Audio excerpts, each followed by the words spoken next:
On August 5th, 2024, we implemented a new technology in communications. And that technology is called ECC messaging. We implemented it with Gilbert Police Department, who accepts calls as our backup agency. So if Scottsdale gets overwhelmed by calls due to a large incident, Gilbert would be able to get calls and send us messages rather than trying to reach us by radio or phone when we're extremely busy. On Tuesday, August 6th, at approximately 17:46 hours, our dispatch team received multiple 911 calls stating a shooting was occurring inside the Albertsons grocery store located at 2785 North Scottsdale Road. Paige Mason was working a radio channel, looked over and was able to see that we had a lot of calls coming in all in one area. And she immediately knew that the Real-Time Crime Center needed to know about this. So she reached over, she hit a button on the stream deck, which sends an alarm over to the Real-Time Crime Center.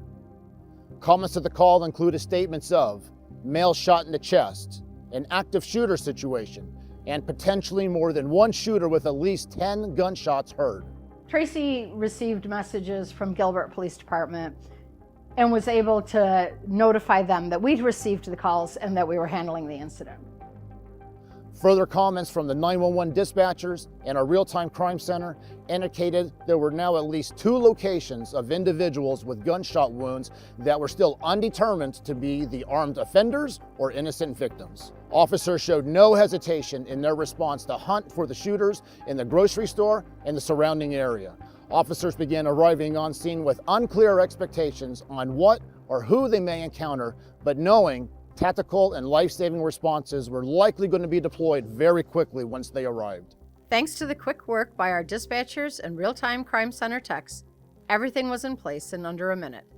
We shared critical info, guided patrol exactly where they needed to go, and teamed up with Gilbert Police Communications to get help to the right people in the right place at the right time. That's what happens when you think team first, share information, and find a way.